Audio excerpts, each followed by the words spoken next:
Salut à tous, dans une nouvelle vidéo de la biochimie, il s'agit de métabolisme de glucogène. Donc le glucogène est la forme de stockage de glucose chez l'homme. L'organisme, on ne peut pas stocker le glucose dans sa forme propre puisque le glucose est osmotiquement actif. Donc, il va augmenter la pression osmotique qui va faire un appel d'eau dans la cellule. Donc, on va avoir un gonflement et éclatement de la cellule. C'est pour cela donc l'organisme stocke le glucose sous forme de glycogène. Donc, les organes qui stockent le glycogène sont principalement le foie. La plus haute concentration de glucogène est dans le foie, mais la plus grande quantité de glucogène est dans le muscle. Donc, on va passer à la structure du glycogène. Comme on voit ici, le glycogène contient 50 000 de molécules de glucose liées linéairement alpha 1, 4, la liaison, et tous les résidus disunités, il y a des branchements, ramifications par des liaisons alpha 1, 6. Donc après 10 résidus, on trouve une liaison comme celle-ci. On va passer à la biosynthèse de glucogène. Donc c'est une réaction endergonique. Donc le glucose doit être activé. Comment le glucose va être activé? Il va subir une réaction qui est la phosphorylation. Donc le glucose, il va entrer, faire une réaction avec l'ATP pour se transformer en glucose 6-phosphate et libérer de l'ADP. Puis, on va avoir une isomérisation du glucose 6-phosphate en glucose 1-phosphate par l'enzyme glucose 6-phosphate isomérase. Comme on voit ici dans ce schéma, donc on a un glucose 6-phosphate qui va être isoméré en glucose 1-phosphate. Et l'activation se fait par l'enzyme UDP glucose phosphorylase. Donc il va avoir glucose 1-phosphate qui va faire une réaction avec de l'UTP pour former le complexe donc UDP glucose et libérer les deux phosphates. On va passer à biosynthèse des chaînes linéaires. Donc les chaînes qui sont linéaires, ces chaînes alpha 1, 4. Donc l'alignement de molécules de glucose se fait par l'enzyme glucogène synthèse. C'est une réaction, c'est une enzyme clé de la réaction et c'est une enzyme de régulation. Donc cette enzyme va accrocher les unités de glucose sur l'amorce de glycogène en libérant de l'UDP sur les liaisons alpha 1, 4. On va voir comment.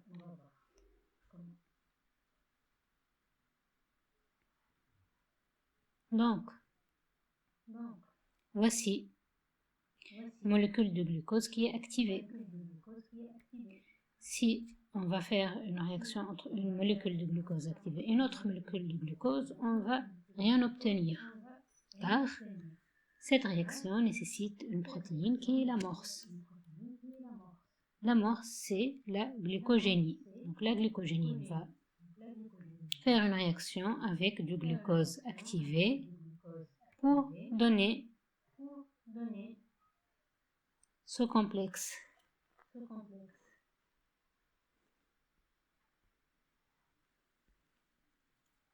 La formation de ce complexe va libérer de l'UDP sur liaison alpha 1, 4. Voilà. Donc, elle va s'accrocher une autre molécule de glucose, puis libérer de l'UDP, puis une autre molécule de glucose activée. Donc, elle va s'accrocher ici, former la liaison alpha 1, 4 et libérer l'UDP sous l'action de glucogène synthèse. Voici le résultat. Donc, on va passer à la formation des ramifications glycogène alpha-1,6, des ramifications verticales. Donc,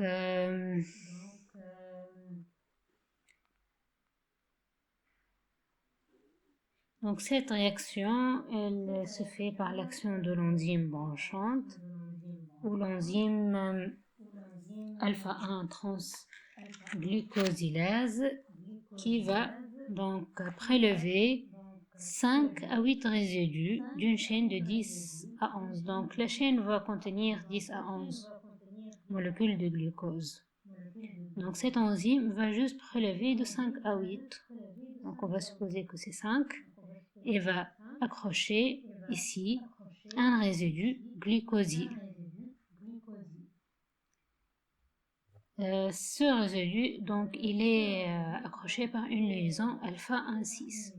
On doit noter que ce résidu peut aussi être greffe et site d'extension. Donc, on va avoir ici d'autres liaisons alpha-1,4 et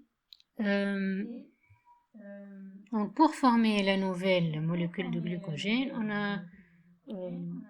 on a besoin de l'amorce, une autre molécule d'amorce, protéine, donc qui va accrocher donc plus que 8 molécules de glucose grâce à son action et l'action de glucogène synthase. Donc, comme on voit ici, voici les liaisons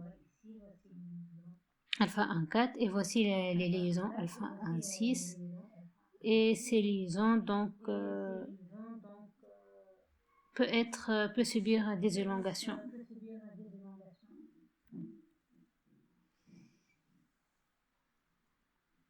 Donc on va passer à la réaction inverse qui est la glycogénolyse. Donc c'est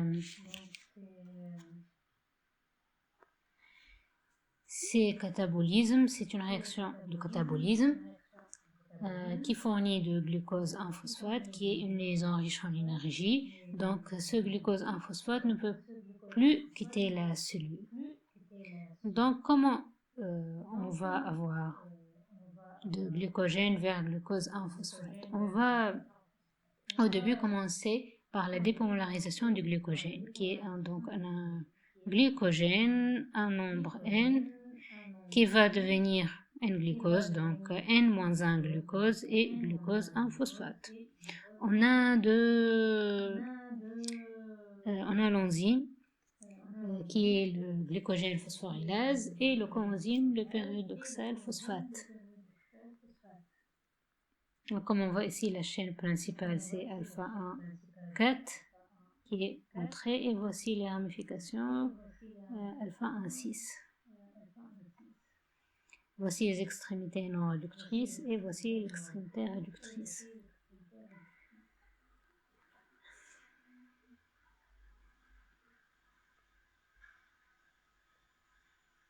Donc, l'enzyme glycogène phosphorylase va couper les liaisons alpha-1,4 à partir de l'extrémité non réductrice. Donc, voici l'extrémité non réductrice, elle va couper les liaisons alpha-1,4. Sur le carbone 1 du glucose libéré, un groupement phosphate apporté par l'ATP pour qu'il devienne glucose 1-phosphate. Donc, cette liaison va être coupée. Donc, on a une molécule de glucose qui est libérée. Donc, va fixer sur le premier carbone un groupement phosphate pour devenir glucose 1-phosphate. Donc, l'action de la glucose phosphorylase s'arrête 4 résidus avant la ramification alpha-1,6 sur chaque chaîne. Donc, elle va laisser, voici alpha-1,6, donc elle va s'arrêter à 4 résidus. Elle ne va pas tout couper.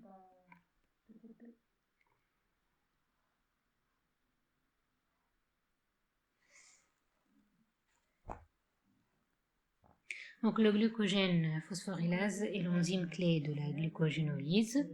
Et la structure résiduelle, donc ce qui va rester, c'est appelé dextrine limite qui résiste à l'action plus poussée de la phosphorylase. Donc voici dextrine limite, c'est une liaison alpha 1,6 avec 4 résidus seulement. Donc comment cette dextrine va être dégradée? Donc elle va être dégradée par l'action de l'oligoglucane transférase. Donc elle va transférer donc une séquence de 3 glucoses sur une autre chaîne qui est alpha 1 et laisse juste une seule molécule de glucose, en alpha 1,6.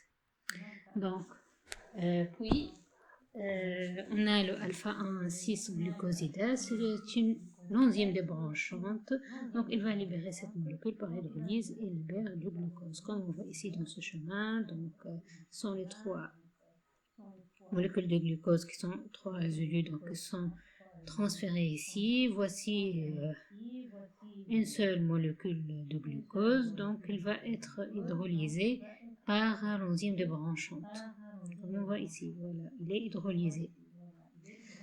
Puis, il va subir une phosphorylation, donc de glucose 1-phosphate vers glucose 6-phosphate grâce à la phosphoglucomutase. Donc, et puis, dans le foie, le glucose 6-phosphate. Donc, il va être transformé en glucose par l'action de glucose 6-phosphatase vers le sang. Dans le muscle, le glucose 6-phosphate va entrer dans la glucolyse pour générer de l'énergie.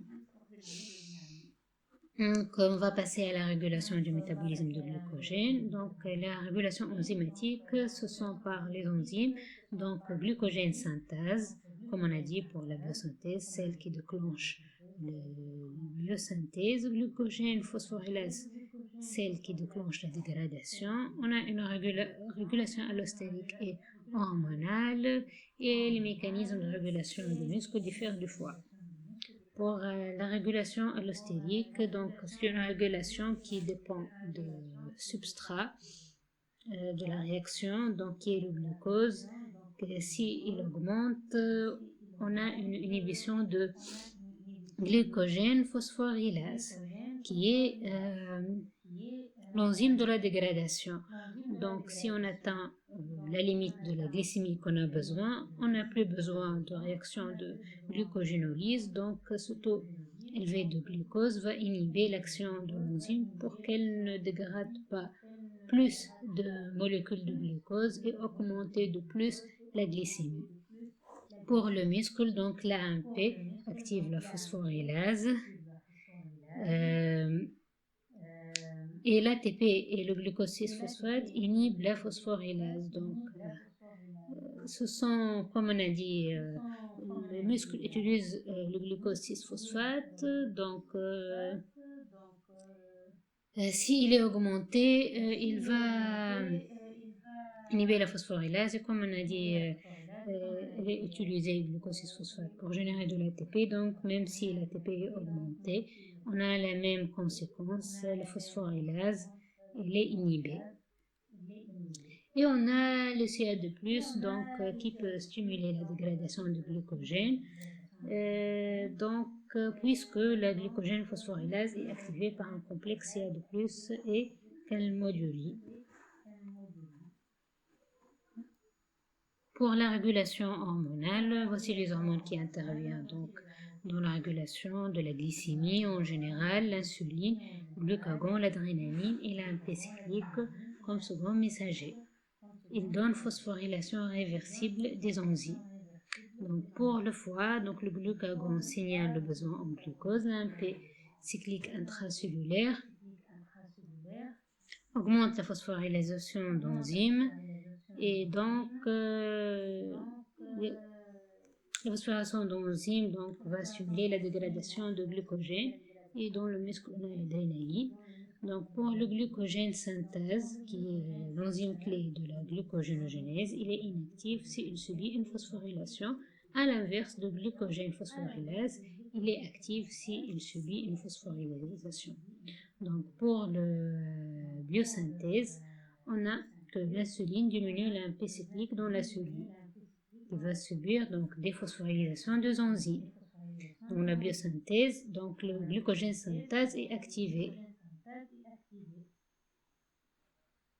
Puisqu'elle a subi une déphosphorylation, donc elle est activée, elle va donc faire stimuler donc, la synthèse de glycogène.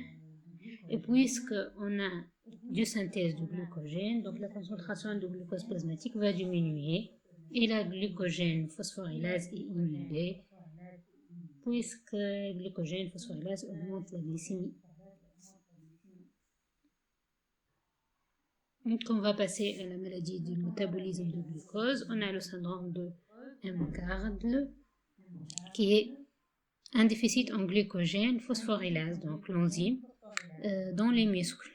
Elle va donner une faiblesse musculaire et crampe à l'effort, une augmentation de la myoglobinurie, donc le myoglobine dans l'urine, qui augmente avec l'âge, et absence d'augmentation de lactate à l'effort, et augmentation de glycogène musculaire, donc glycogène phosphorylase qui va stimuler la dégradation de glycogène.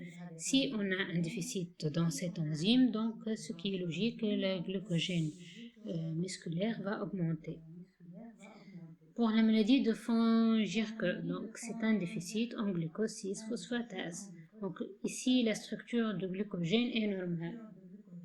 Donc puisque l'enzyme qui est responsable à biosynthèse et catabolisme est intact, mais on a un déficit en glucose 6-phosphatase. Cette maladie, elle affecte le foie, l'orein et l'intestin, donc on n'a pas la conséquence donc, de l'absence de glucose 6-phosphatase, c'est l'absence d'hydrolyse de glucose 6-phosphate en glycose. Donc, on va avoir une hypoglycémie, une hyperlactadémie et augmentation des réserves glycogéniques hépatiques. Pour la maladie de Pompe, donc c'est un déficit en alpha-glucosidase lysosémale. Elle affecte le foie, le corps, le muscle. Donc, ici, le pourcentage de glycogène dégradé dans les lysosomes est faible, mais le glucogène et glycémie sont normales. Donc, l'aspect anormal du cytosol à cause du glycogène, concentration qui est élevée, donc va donner une cardiomégalie et par la suite la mort. Pour la maladie de Forbes, donc c'est un déficit en enzyme débranchante qui affecte muscles et foie, donc structure de glycogène anormale puisqu'on ne peut pas dégrader les liaisons alpha-1,6 et hypoglycémie lors du jeûne.